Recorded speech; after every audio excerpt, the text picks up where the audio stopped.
Talks have been held in Cairo to try and reach a ceasefire deal in Gaza. Hamas has demanded that Israel be bound by the terms of the proposal put forth by Joe Biden on July the 2nd. In a statement, the group says, "We confirm our readiness to implement what was agreed upon in order to achieve the interests of our people and stop the aggression against them.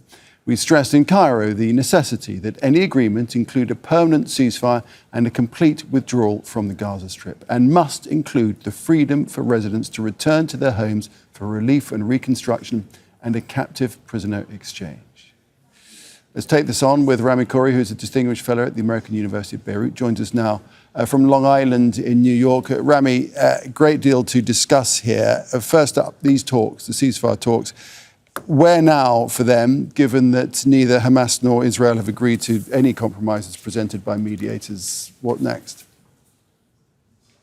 Well, Hamas agreed to the compromises that were put forth by Biden on July 2, and after that, Netanyahu and Israel kept adding new conditions, which most people now realize is a delaying tactic, just to keep talking.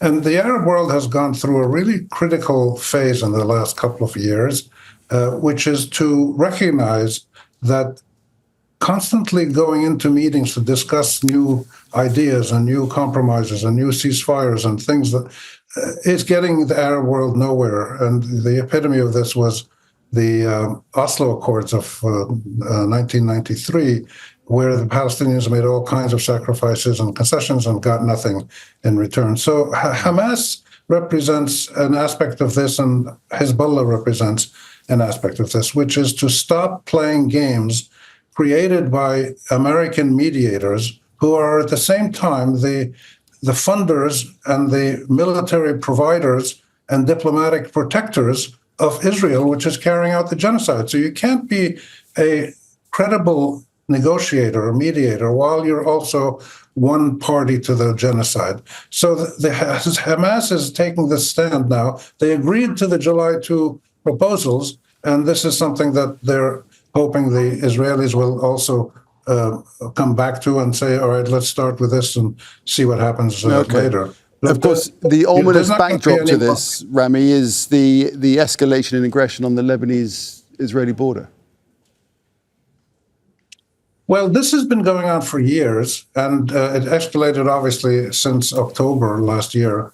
But this tit-for-tat attack process has been happening really since 2006. And the important point here is to see that both sides have pretty much played by those rules. And now it's escalated beyond that. The scale of the attacks that Israel has carried out, the assassination of Fouad Shukr in Beirut weeks ago, this is qualitatively different. So Hezbollah is responding, and Hezbollah is doing the same thing Hamas is doing, which is saying, we're not going to play your game, a game that is set by the colonial powers, and expects us, the local people, to play ball, and they're not going to do that. So I think we're going to probably continue to see mutual attacks, but in limited areas, as we have for years, actually, because both sides realize that a full war would be catastrophic, even if it's just Hezbollah versus Israel. Forget about Iran and others. So this is something that I think is likely to prevail in the short term. But really, the breakthrough has to happen when serious international pressure that comes in and forces both sides to move ahead with a ceasefire, exchange of prisoners and hostages, humanitarian aid, and then get the Israelis totally out of Gaza. That's not going to happen by both sides going to Cairo and Qatar every 2 weeks. But how much genuine pressure is the US putting on Israel?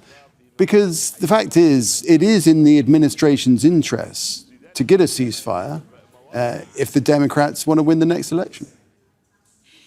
Well, this is a new factor. The Americans are not putting serious pressure on the Israelis.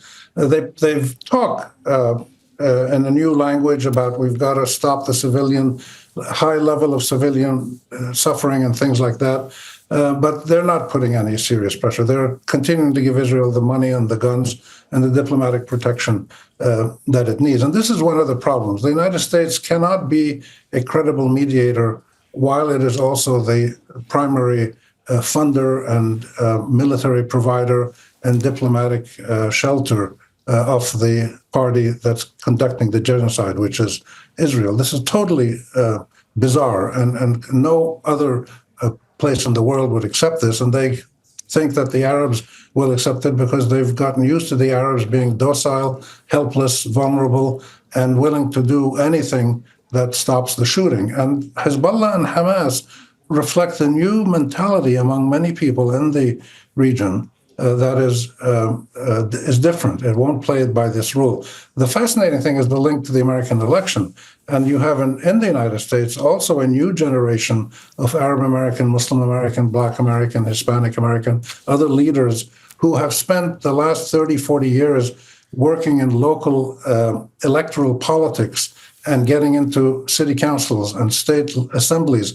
We have a seasoned crop of Arab, Islamic and Arab American political activists in their 40s and 50s, some of them now, and they are now involved heavily in democratic politics. We don't know yet if this pressure by these people on the Democratic Party to demand and force Israel to make a ceasefire, we don't know if that pressure is strong enough and can be sustained. Rami, great to get your perspective. Do appreciate that. Rami Khouri from the American University of Beirut. Thank you, Rami. Thank you. Make sure to subscribe to our channel to get the latest news from Al Jazeera.